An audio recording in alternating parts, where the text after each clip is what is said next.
Thank you all again for taking the time out of your crazy, busy, hectic day to at least while you're doing what you're doing, listen to this message from me today on the subject about resilience, but also give you another, call it an installment, another new perspective today on this term resilience.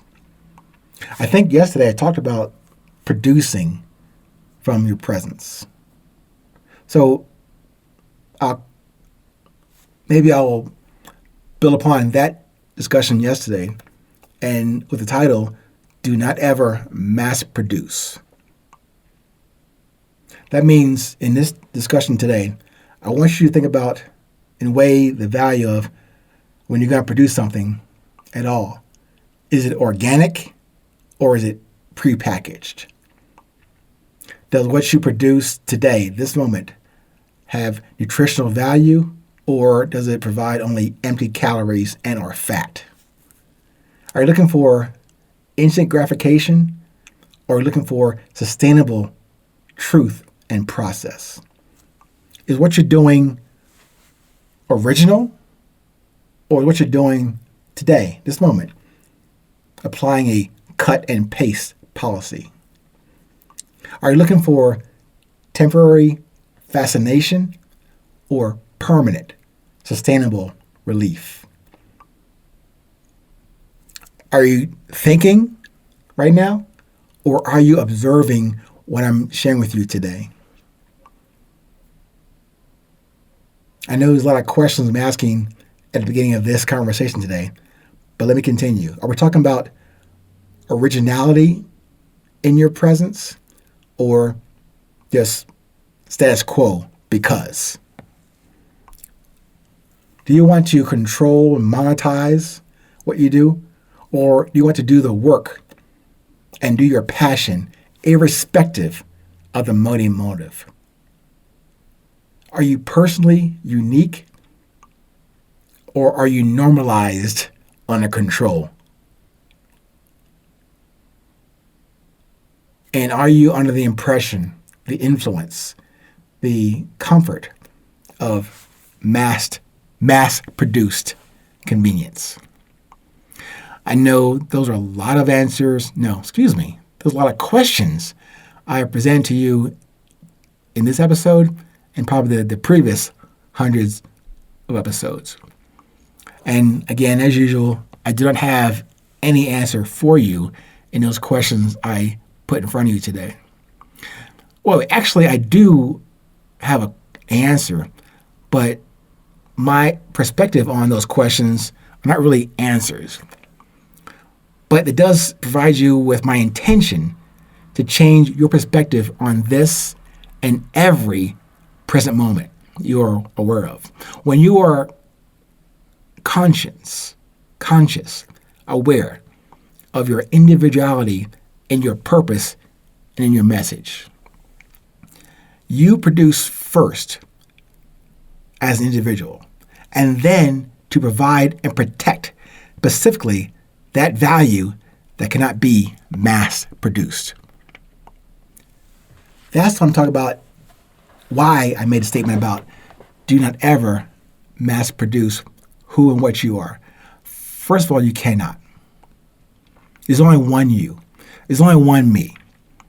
The questions I'm asking you are my questions to you, but the main impetus of every episode, the book itself, the workshop stuff, is all meant for you to ask you, not to push you, but to ask you to consider, develop your questions for yourself. But again, to that similar, common quality that connects us more than separates us. This thing called resilience. But the way you produce your resilience, the way I produce resilience, the way you define resilience, the way I define resilience, the way you define the sub-levels or the breakdown of those definitions as I have done, I've done them for me. And I only share them with you because I am happy and confident yet humble to share my perspectives with you And it may not change your life, but I hope for a moment, for a few seconds, for 500 seconds, it changes your perspective on these moments right now together. And then you can take this, either discard it, use it partially, share it, or totally ignore it and delete it. That part doesn't matter to me. What matters to me, and this will sound selfish, but I'm telling you, it is self first, meaning I'm not providing this to you with any other alternative but to share what I believe and feel in my heart is of value to me. It may or may not be value to you, but I'm not intending to confuse you or to distract you from what does drive you. But as you have heard before, when I say that to you, it's not a one-sided question or idea. I am further asking you to then look into the discipline that supports that drive. And then another layer down, not too deep into the weeds here, but more to your core. What is that positive yes and love desire that is underneath that discipline, that's underneath that drive, that leads you to present to yourself and your creator that beauty given to you and then to others? It's not that complicated to me. I know I'm throwing some words at you, a different perspective from this guy you never met before. So I'm asking you to, give in, say, okay, he must be right. He's been to school, he's been to combat, he's been through this and that, and he's open and sharing his downfalls, his ups, his downs. But I hope, if nothing else, you're getting some level of, or some glimpse of consistency from me. Now, is it a flawless consistency? No. Always some hiccups. I'm going to stumble, mumble, quickly speak on something that you say, what did he say? I'm working on that. But also, it's always, as I told you before, it's about moving forward. That's not exclusive to me. We all must move forward in this life, unless you have no interest in moving forward. Then we have little to talk about. I might be entertaining to you because you have a different mindset to go backwards. Status quo, remaining where you think you were, even though where you were, you can't ever return to.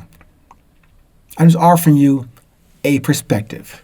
As I promised you, if you can allow me to at least alter your perspective on this present moment.